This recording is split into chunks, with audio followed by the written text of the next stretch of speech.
Hi, and welcome to the Imperfect podcast. My name is Deb Crow, and I will be your host. Join me on this journey as we meet heart-centered leaders from all over the globe. Lots of interesting questions, interesting conversation, and find out what makes a leader. How do they handle uncertainty and complexity? How do they lead in a time that is volatile?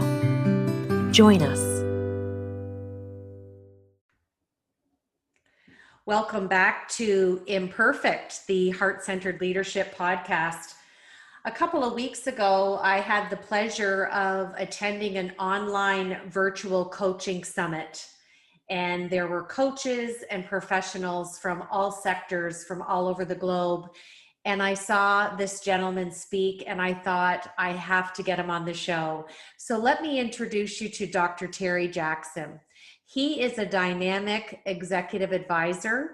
He is a thought leader. He's a TEDx speaker and an organizational consultant. He is a member of the prestigious Marshall Goldsmith 100 Coaches and was recently chosen by Thinkers 50 as one of the top 50 leaders in executive coaching. Terry was named by Thinkers 360 as the top 20 global leader in the future of work. And CIO Review magazine named his consulting company, JCG Consulting, one of the top most promising leadership development solution providers in 2019. Dr. Terry earned his PhD in management with a concentration in leadership and organizational change.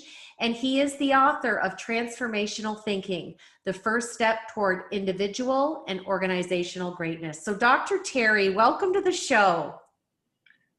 Thank you so very much for having me here. It's a pleasure and an honor, and I'm glad you enjoyed the presentation I gave a couple weeks ago. Well, I loved the presentation because I loved what you chose as your keynote topic about the necessary reckoning of corporate America. So why don't we dive into my leadership questions, and I would love to talk to you about that. Okay, sounds good. Now, we have had an interesting 2020, to say the least. What do you think has been one of the biggest challenges that leaders have had to learn as we migrate and navigate through, and even I'm going to throw in another verb, mitigate this pandemic? What has been some of the trends that you've seen that you could share with our listeners? You know, it's been very interesting, and that is an excellent question, because oftentimes when we think about leadership, we think about people who know all the answers, right? And so oftentimes there's an air of confidence, as we call it, this executive presence around these leaders. And so they know it all, and they're able to articulate what it is they know and solve challenges. What we found in this pandemic is that the leaders don't know it all. They've shown themselves to be very human and very vulnerable because given the uncertainty and the ambiguity that surrounds this whole COVID-19 pandemic, they're not quite so sure how to move forward. And then when you begin to add in the social injustice piece and how it's reared its head in all of this. And so we've had pretty much a kind of perfect storm to arise with the pandemic. And so leaders don't know what to say. They don't know what to do. They become timid versus understanding that concrete decisions need to be made because they've yet to have those tough conversations around extremely important issues like diversity, equity, inclusion. They don't know what to do because they've been paying it lip service, right? Versus really digging in. And, a lot of what they've done based upon what I have seen is the same old playbook. And when I say the same old playbook, diversity, inclusion, really that concept initiated somewhere around the 1980s, the early 1980s. And what companies did was they went out and hired diversity and inclusion or diversity officers, right? I'm seeing the same playbook. And that's not what's going to get to the root of what our challenges are. And ultimately, our challenges are we're not treating each other as human beings. That's the ultimate challenge. Well, I love that you said that. And there was a quote that you said during your talk at the summit a couple of weeks ago, and I'd love to reiterate it and just kind of add in an extra question here because I think it lends a lot of merit. You said, quote, "We are at a time where organizations and individuals should be evaluating and reevaluating their purpose," end quote. Speak a little to where that kind of fit into your keynote. And again, kind of segueing off my first question, we have seen complacency come to the surface. And I think for me, when I read that quote and then I heard you say that quote, so I'd love you to expand a little bit on that. You know, as organizations begin to evaluate who they are and their purpose, they have to ask themselves the question, is our purpose really around profit and loss, shareholder interest, increasing shareholder value? Or should it really be around increasing the value of the human experience on earth? I would be willing to say that if you increase the experience of the human on earth, that human experience, you would increase your shareholder value. You would increase stock value.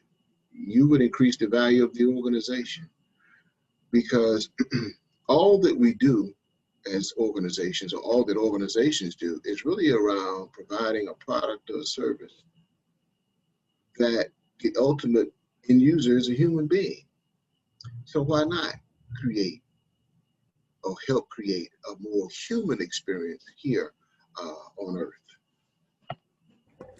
Absolutely. And I always talk about heart-centered leadership. And I think the true meaning of that is honoring our connection with people, because if we don't have our connection with people, we don't have anything. And I loved how you framed that.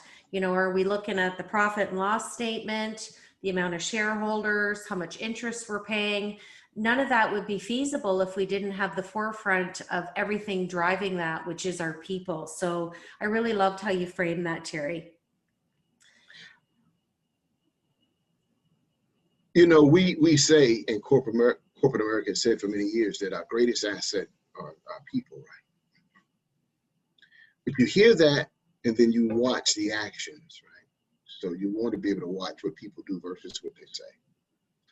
And there's an inconsistency there, because if the greatest asset were the people, they would treat them differently. They would invest in them more than they currently do. They would see them as human beings. They would want that experience to improve. I mean, there are certain organizations out there we know who treat their people real well. They have all types of amenities, you know, at the workplace. But at the end of the day, when you see those organizations that have all of those amenities, like the daycares and the cleaners, that means that they're keeping that employee at the work site a longer period of time. So, you know, there's some selfish motives in that. Are those motives really around improving the human experience? That's yet to be seen. Fully agree. Now, my next question, all my guests get, and it honors and aligns with the name of the podcast. Share with us what imperfections Dr. Terry brings to his heart-centered leadership. Wow, that's an excellent question. What imperfections do I bring to my heart-centered leadership? And some will see it as an imperfection, maybe some won't. And that is, I have a philosophy of everyone has an A and you earn an F as it relates to trust. So for a lot of people, you have to, as they say, you have to earn their trust as you move along in the development of their relationship. For me, and it may be somewhat of an imperfection, if you will, I trust everyone 100% up front. And then you earn that F by proving to me that you are not, or you cannot do, as you said, that you could do, or you are not who you are. And so instead of going through the mental calisthenics up front of, can I trust, can I not trust, how much should I trust, how much leeway should I give this person, I said, hey, let me give it to you all up front. And sometimes it comes back to bite me again. The person goes from the A to the F, from the A to the C, however they go. But I don't want to waste that time trying to determine whether or not to trust somebody and go through that, well, a year from now I can trust them. No, let me do it right now. I'm supposed to have faith in my fellow human being, and that's what I'm doing by giving them the trust. Now, how they maintain that faith is something totally different. Well, I love the way you frame that. And again, without trust, you can't get there without that initial honoring and developing rapport. So very, very powerful. And like you said, some may see it as a strength and some may see it as a weakness. So it's a very interesting concept that we could spend some time mulling over. We could probably do a whole podcast on that, Terry. Yes, we could. Now, you mentioned two of the elements out of VUCA. And for those listening, VUCA stands for volatility, uncertainty, complexity, and ambiguity. Certainly what we've seen since March of this year with the pandemic and how it's affected all of us globally. If we looked at shifting that acronym, Terry, to vision and understanding and clarity and agility, what would be in your toolkit to offer to our listeners today? A simple shift or something that they could put in their toolkit to start leading or thinking differently? That's an excellent question. You know, one of the things I said at the very beginning of all of this COVID-19 and social injustice and social unrest, however you want to define it, was that we have to get back to basics. We're at the intersection of instinct and intellect. And because we are there, what we have to take a look at, instead of using our intelligence, we have to begin to dive deep into what our counterintuitiveness, such that we don't follow the same habits that we followed before that would take us or help us resolve an issue. We need to break those habits of our normal intelligence simply because this is a new time. We're never going to get back to where we were as a result of this virus. Organizations have shut down, businesses have closed, high unemployment as a result of this. And it's going to take some time to bounce back economically for the country to bounce back. The globe, because this is a global pandemic, and so people across the globe are impacted by this. You can't recover the normal way, and that's where the counterintuitiveness comes in. Because as I said earlier, intellect and instinct.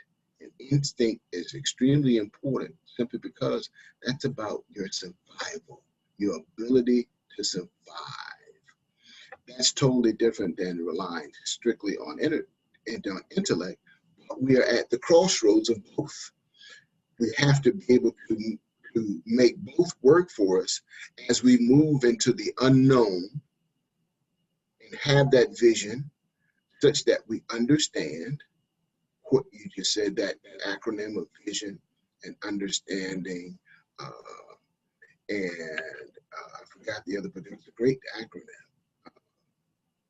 It's instinct that's going to help us overcome the newness of what this is around what our culture is going to look like, what the globe is going to look like, how we're going to engage as human beings, right? It means taking a risk. It means having courage, because we know courage is walking through the fear to do it anyway, right?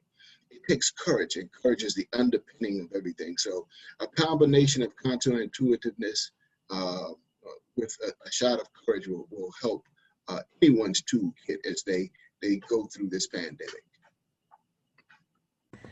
Well, I'm sitting here smiling because I love that you talked about instinct. And I remember having a guest on from Australia, Dr. Rod Gutierrez, and we had a really intellectual, stimulating conversation about intuition management and how, as leaders, we can use that either constructively or destructively. And I loved how you just modeled and framed that around instinct, because that's virtually what you're saying.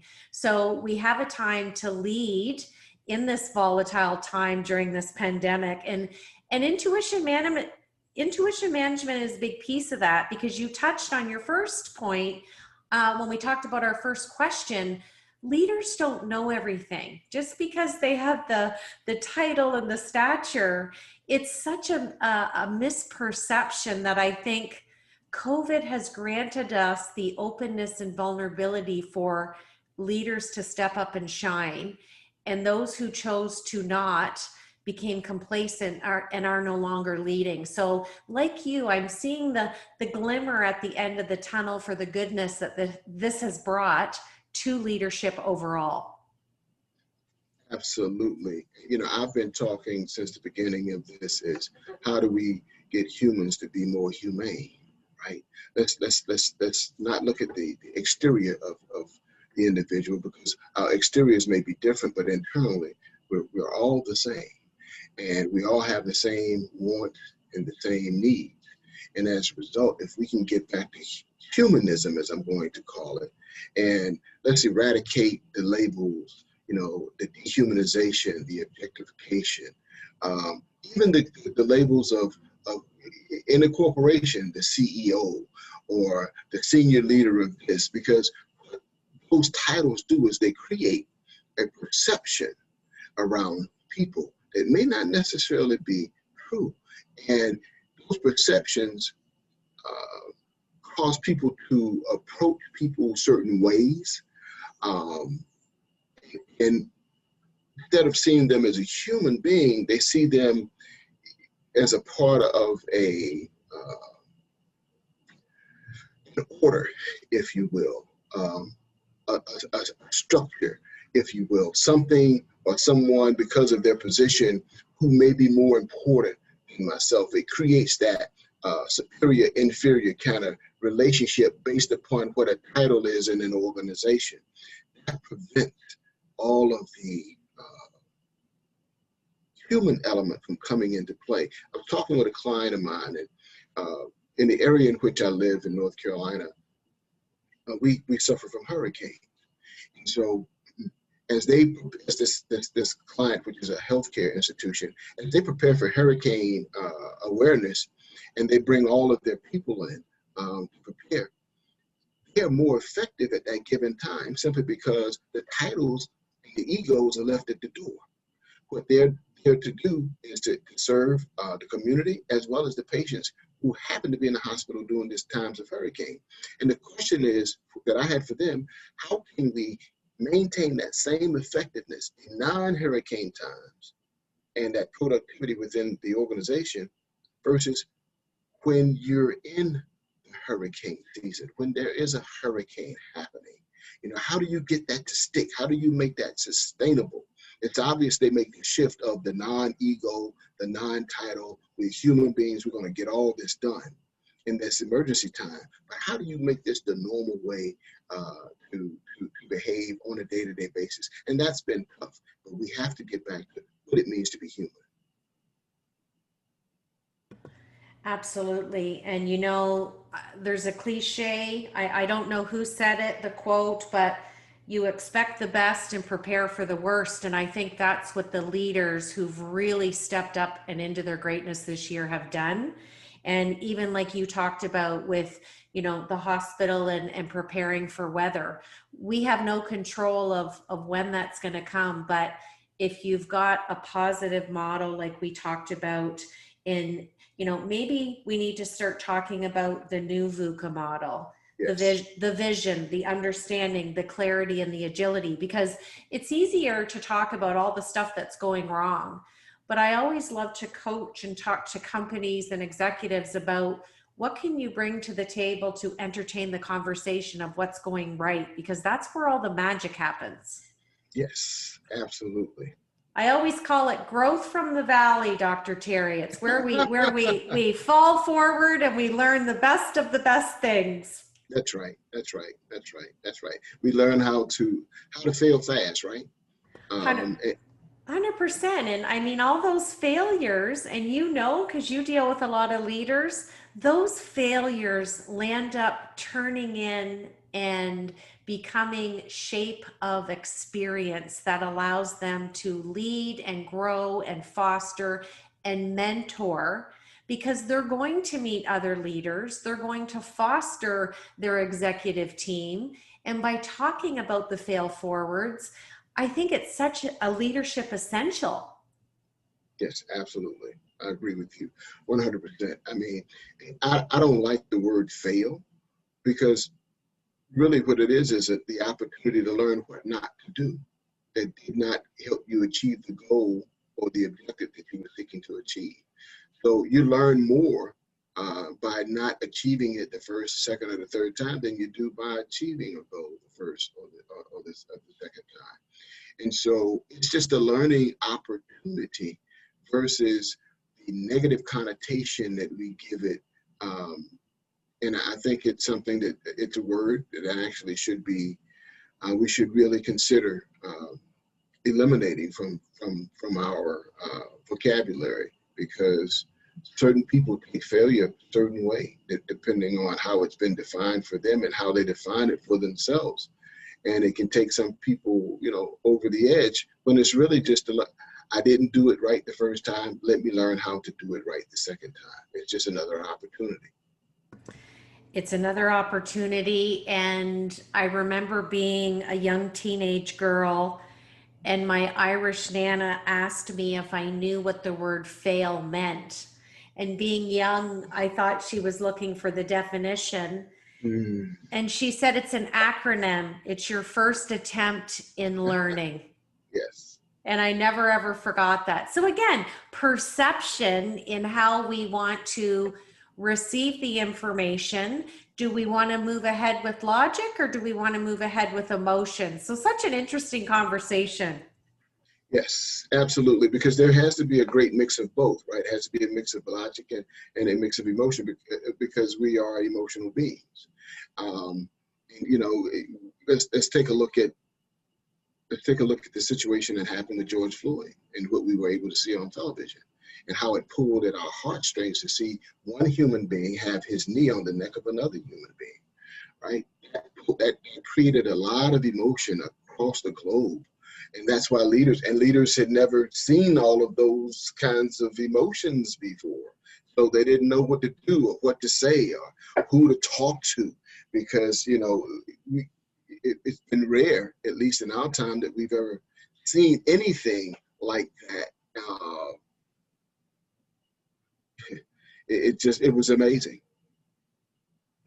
Well, and it reminds me of moments in time, for example, where I could say to you, where were you on the morning of 9/11? Yes. It's going to be a snapshot in time that we forever have in our memory, but we also have in our hearts. And all we can do is learn from this experience and educate and advocate for a better world. And I think, again, the pandemic has really shown us opportunity to be humane. And it's time, in my opinion. And again, I'm going to throw in another question, because I knew we were going to have a great conversation. Why did we have to have a pandemic to finally blow the doors off diversity inclusion? Mm, that is an excellent question. You know, I like to say that with this pandemic, the world came to a stop. I think it was a combination of however you want to call it, the universe, God, whomever, that indicated that, hey, things are just not going well on this planet. My greatest creation are abusing themselves, misusing themselves based upon false narratives. And the only way to correct that is to potentially impact them with something like this, the pandemic, COVID-19. And so that opened our eyes again, 8 minutes and 46 seconds, 8 minutes and 46 seconds of a man's knee on the neck of another gentleman. And it took that gentleman who was lying on that ground, that street, to call out for his dead mother while he was dying, to get everybody's attention. And it happened in what's arguably the greatest country ever known to man, that this kind of barbaric treatment of a human being simply because of the hue of his skin.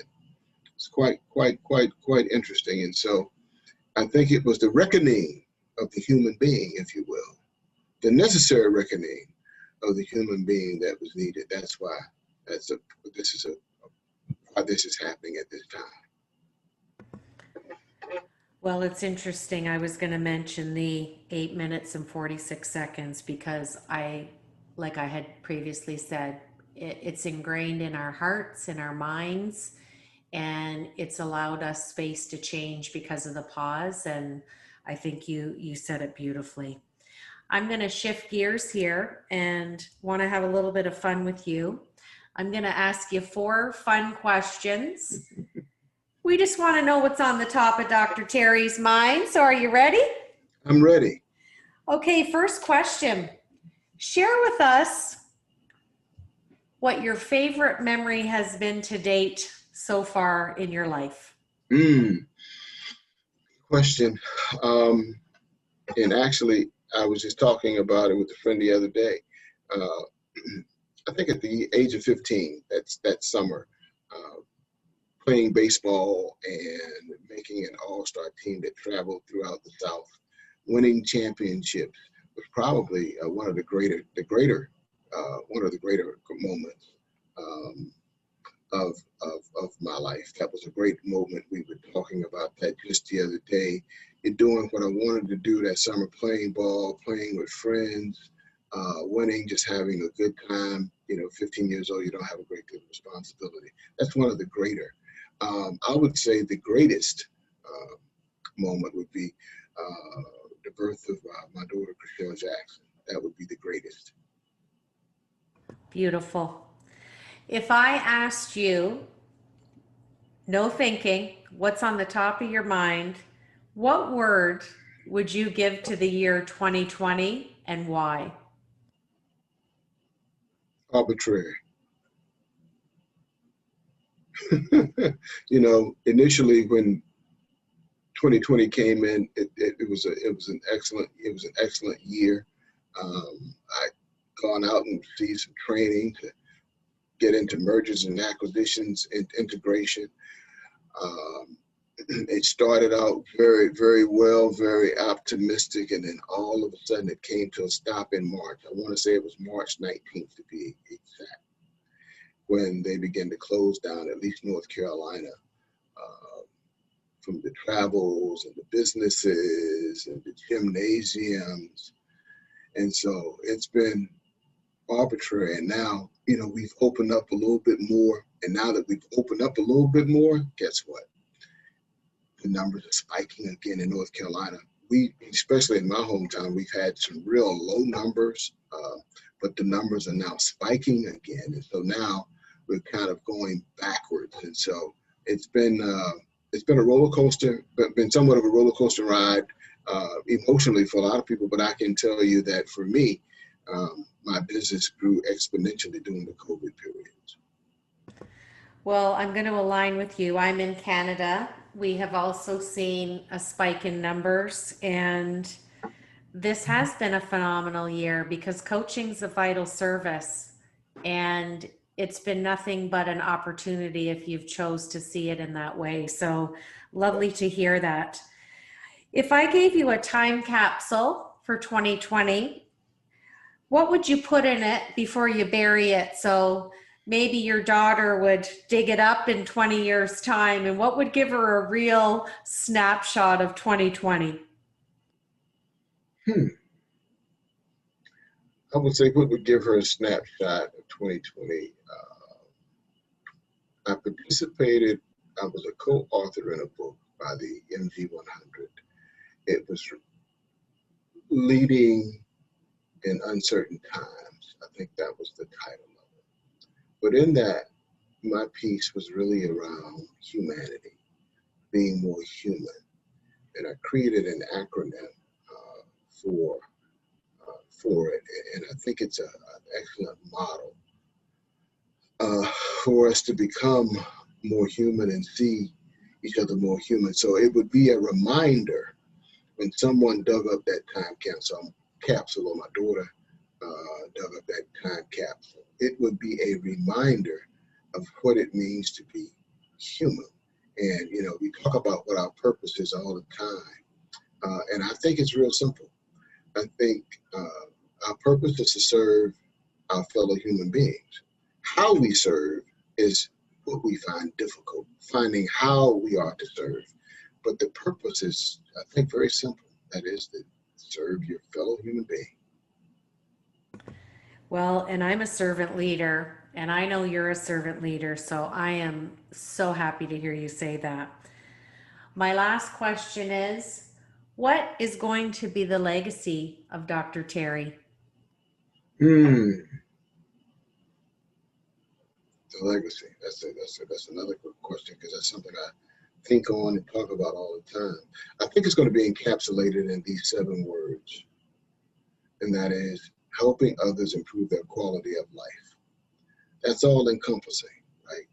Whether that's giving someone a positive word, whether that's handing someone a book to read, whether that's coaching, whether that's consulting, whether that's seeing someone homeless on the street and giving them money or buying them a meal. All of that involves helping someone improve the quality of life, their quality of life. And so that's kind of what I try to live by. And I think that's what my legacy will be. People will remember me for that. In speaking with you this morning on the podcast, I thought about a quote from Judy Garland that I think has been kind of the fluency of our conversation this morning. And she used to say, always be a first-rate version of yourself instead of a second-rate version of someone else. Mm-hmm.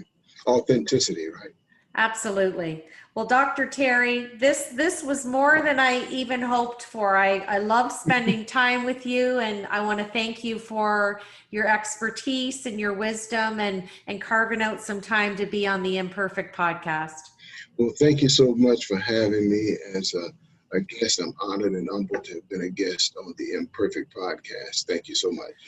And I like to leave everyone with my list of 5 things that I truly believe help us live a purposeful life.